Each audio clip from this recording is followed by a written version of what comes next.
നമസ്കാരം. ഒരിടവേളയ്ക്ക് ശേഷം സ്വപ്ന സുരേഷ് കേരളത്തിൽ സജീവമാകുന്ന കാഴ്ചയാണ് കാണാൻ കഴിയുന്നത്. ഒരു കാലഘട്ടത്തിൽ സ്വപ്ന സുരേഷ്, അതായത് ഒന്നാം പിണറായി വിജയൻ സർക്കാരിൻ്റെ കാലഘട്ടത്തിൽ സ്വപ്ന സുരേഷ് വാർത്തകളിൽ ഇടം നേടിയിരുന്നു. നയതന്ത്ര ബാഗേജ് വഴിയുള്ള സ്വർണ്ണക്കള്ളക്കടത്തുമായി ബന്ധപ്പെട്ടാണ് സ്വപ്ന സുരേഷിനെ കേരളം തിരിച്ചറിഞ്ഞത് തന്നെ.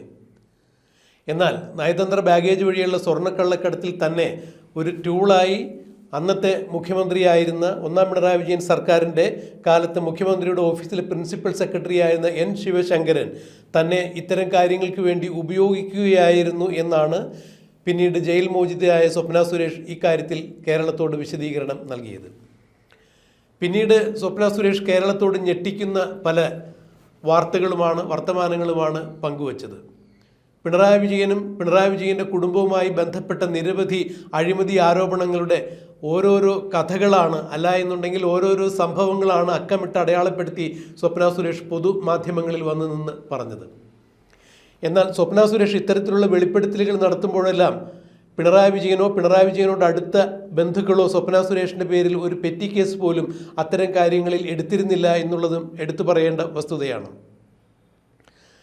കേരളത്തിൽ പിണറായി വിജയൻ സർക്കാരിൻ്റെ കാലത്ത് കൊണ്ടുവന്നിട്ടുള്ള പദ്ധതികളിലെല്ലാം തന്നെ പിണറായി വിജയന് വ്യക്തമായ കമ്മീഷനുകൾ കൈപ്പറ്റിയിട്ടുണ്ടായിരുന്നു.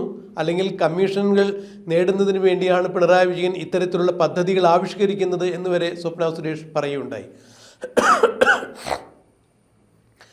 ഫോണും AI ക്യാമറയും ഉൾപ്പെടെയുള്ള പദ്ധതികൾ കേരളത്തിൽ നടപ്പാക്കുന്നതിന് വേണ്ടി പിണറായി വിജയൻ കോടിക്കണക്കിന് രൂപയുടെ അഴിമതിയാണ് നടത്തിയിരിക്കുന്നത്. അതിലൂടെ കോടിക്കണക്കിന് പദ്ധതി വിഹിതം എന്ന രീതിയിൽ കമ്മീഷനായി വാങ്ങിയിരിക്കുന്നു എന്ന് തന്നെയാണ് സ്വപ്ന സുരേഷ് മാധ്യമങ്ങൾക്ക് മുന്നിൽ പറഞ്ഞിട്ടുള്ളത്.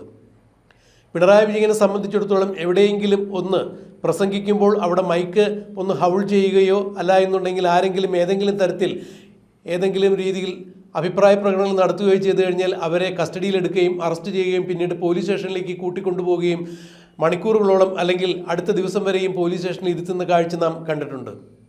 എന്നാൽ ഇത്രയും ഗുരുതരമായ ആരോപണം സ്വപ്ന സുരേഷ് പിണറായി വിജയൻ്റെ മകൾക്കും മകനും ഭാര്യയ്ക്കുമെല്ലാം എതിരെ ഉയർത്തിയിട്ടും എന്തുകൊണ്ടാണ് സ്വപ്ന സുരേഷിനെതിരെ കേരളത്തിലെ ഏതെങ്കിലും ഒരു പോലീസ് സ്റ്റേഷനിലോ ഒരു കോടതിയിലോ പിണറായി വിജയൻ ഒരു പെറ്റി കേസ് പോലും എടുക്കാതിരുന്നത് എന്നുള്ളതാണ് സ്വപ്ന സുരേഷും ചോദിക്കുന്നത്. പിന്നീട് സ്വപ്ന സുരേഷ് പിണറായി വിജയൻ്റെ ഇതുപോലുള്ള ശല്യങ്ങൾ നിമിത്തം, അതായത് കേരളത്തിൽ ജീവിക്കാൻ സാധ്യമല്ലാത്ത രീതിയിലുള്ളൊരു സാഹചര്യം ഉണ്ടാക്കുന്നു. HRDSൽ സ്വപ്ന സുരേഷിന് ഒരു ജോലി കിട്ടുന്നു. എന്നാൽ സർക്കാരിൻ്റെ സ്വാധീനവും അധികാരവും ഉപയോഗിച്ച് പിണറായി വിജയൻ സ്വപ്ന സുരേഷിൻ്റെ ആ ജോലി തെറിപ്പിക്കുന്നു. പിന്നീട് സ്വപ്ന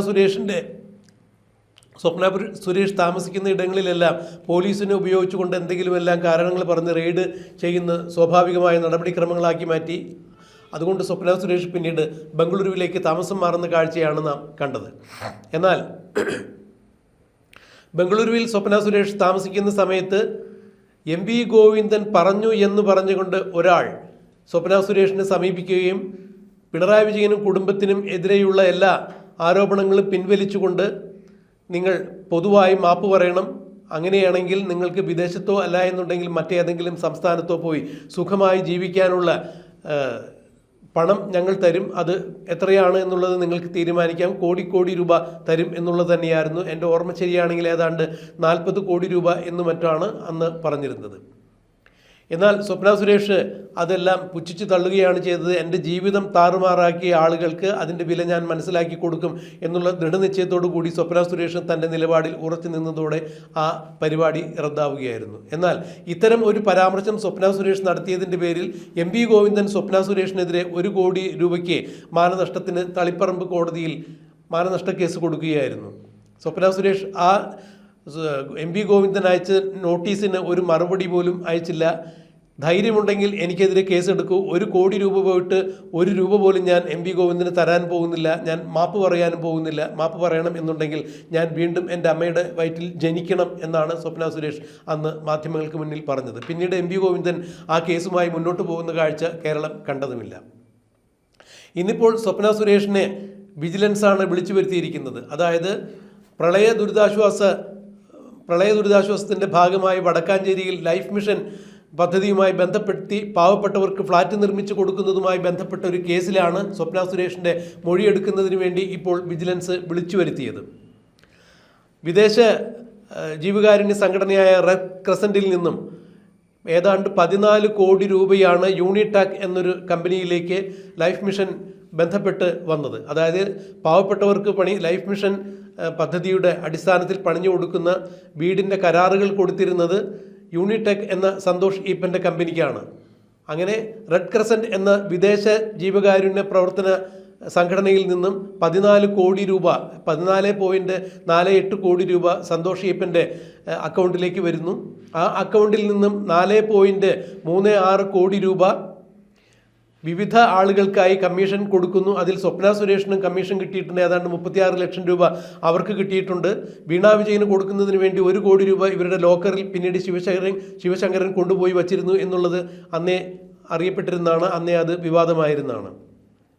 എന്നാൽ സ്വപ്ന സുരേഷ് വിജിലൻസിന് മൊഴി കൊടുക്കുന്ന സമയത്ത് വിദേശ നാണയ വിനിമയ ചട്ട ലംഘനം അനുസരിച്ച്, അതായത് FCRA ലംഘനം അവിടെ നടന്നിട്ടുണ്ട്. ഒരു കാരണവശാലും വിദേശ രാജ്യങ്ങൾക്ക് സംസ്ഥാനത്തിന് നേരിട്ട് ഇത്തരം പ്രവർത്തനങ്ങൾക്ക്, ജീവകാരുണ്യ പ്രവർത്തനങ്ങൾക്ക് ഫണ്ട് കൊടുക്കാൻ സാധ്യമല്ല എന്നാണ് അറിയാൻ കഴിയുന്നത്. അങ്ങനെയെങ്കിൽ രാജ്യങ്ങൾ തമ്മിലായിരിക്കണം ഇത്തരം ഫണ്ട് കൈമാറ്റം നടത്തേണ്ടത്. അപ്പോൾ വിദേശ നാണയ വിനിമയ ചട്ട ലംഘനം ഇവിടെ നടന്നിരിക്കുന്നു. അതിന് CBIയുടെ അന്വേഷണം വരും. മണി ലോണ്ടറിങ്ങിന്, കള്ളപ്പണം വെളുപ്പിക്കുന്നതിൻ്റെ അടിസ്ഥാനത്തിൽ EDയുടെ അന്വേഷണവും വരും. ഇത് രണ്ടും സമാന്തരമായി ഈ കേസുമായി ബന്ധപ്പെട്ട് നടക്കുന്നുണ്ട്. ഈ കൂട്ടത്തിലാണ് ലൈഫ് മിഷൻ കേസിൽ ലൈഫ് മിഷൻ കോഴയായി പിണറായി വിജയൻ കോഴ പറ്റിയിട്ടുണ്ട്. അതായത് ഈ 14 കോടി രൂപയ്ക്ക് ലൈഫ് മിഷൻ പദ്ധതി പ്രകാരം പാവങ്ങൾക്ക് വടക്കാഞ്ചേരിയിൽ ഫ്ലാറ്റ് വെച്ച് കൊടുക്കുന്ന കേസിൽ കൃത്യമായ അഴിമതി നടന്നിട്ടുണ്ട്. യൂണിടെക് എന്ന കമ്പനി ഉടമസ്ഥൻ തനിക്ക് കരാർ കിട്ടിയതിൻ്റെ പാരിതോഷികമായി പിണറായി വിജയൻ അടക്കമുള്ള ആളുകൾക്ക് പണം കൊടുത്തിട്ടുണ്ട് എന്നുള്ളതാണ് പറയപ്പെടുന്നത്. എന്തായാലും സ്വപ്നയുടെയും യൂണിടെക് ഉടമയായ സന്തോഷ് ഈപ്പൻ്റെയും ഏതാണ്ട് 5.58 കോടി രൂപ ED ഇതിനോടകം തന്നെ കണ്ടുകെട്ടിയിട്ടുണ്ട്. ഈ സന്തോഷ് ഈപ്പൻ കോഴ കൊടുത്തതിൽ പിണറായി വിജയനും ഉണ്ട് എന്നുള്ളതാണ് സ്വപ്ന സുരേഷ് വിജിലൻസിന് നൽകിയിരിക്കുന്ന മൊഴി എന്നുള്ളതാണ് മനസ്സിലാക്കാൻ കഴിയുന്നത്.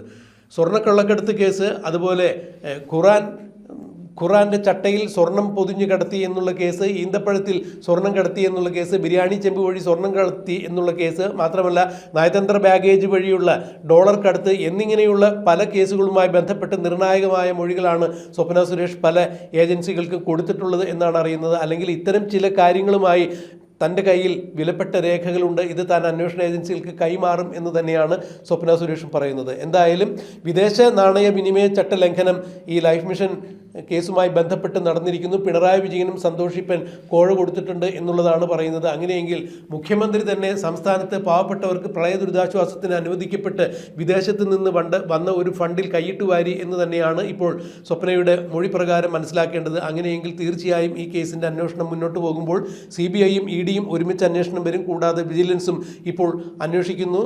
മാറിയ സർക്കാർ നിലയിൽ വന്നതിന് ശേഷം, അതായത് പിണറായി വിജയൻ്റെ സർക്കാർ മാറി VD സതീശൻ്റെ നേതൃത്വത്തിലുള്ള UDF സർക്കാർ അധികാരത്തിൽ വന്നപ്പോൾ തീർച്ചയായും സ്വപ്ന സുരേഷിൻ്റെ ഈ മൊഴികൾക്ക് VD സതീശൻ്റെ വിജിലൻസ് കൃത്യമായി തന്നെ ആഭ്യന്തര വകുപ്പ് മന്ത്രി രമേശ് ചെന്നിത്തലയുടെ വിജിലൻസ് ഈ കേസിൽ കൃത്യമായ അന്വേഷണം നടത്തും. അങ്ങനെയെങ്കിൽ പിണറായി വിജയൻ്റെ കുടുംബവും അകത്തു പോകും എന്ന് തന്നെയാണ് മനസ്സിലാക്കാൻ കഴിയുന്നത്. സ്വപ്ന സുരേഷ് നേരത്തെ പറഞ്ഞിരുന്നത് പോലെ എനിക്കുണ്ടാക്കിയ കഷ്ടനഷ്ടങ്ങൾക്കെല്ലാം ഞാൻ പിണറായിനെ കൊണ്ട് ഇതിന് മറുപടി പറയിപ്പിക്കും, കാലം അതിനുള്ള തിരിച്ചടി നൽകുന്നതിനുള്ള സമയമായിരിക്കുന്നു എന്ന് വേണം മനസ്സിലാക്കാൻ. എന്തായാലും സ്വപ്ന സുരേഷ് സജീവമായി കേരള സാമൂഹ്യ രംഗത്ത് എത്തിയിരിക്കുന്നു. പിണറായി വിജയനും കുടുംബത്തിനും എതിരെയുള്ള പല കേസുകൾക്കും തൻ്റെ കയ്യിൽ തക്കതായ തെളിവുണ്ട് എന്ന് കാണിച്ചുകൊണ്ട് തന്നെയാണ് സ്വപ്ന സുരേഷ് മാധ്യമങ്ങൾക്ക് മുന്നിൽ സംസാരിക്കുന്നത്. എന്തായിരിക്കും ഇനി ഈ വിഷയത്തിൽ സംഭവിക്കുക എന്നുള്ളത് നമുക്ക് കണ്ടറിയാം, കാത്തിരിക്കുക.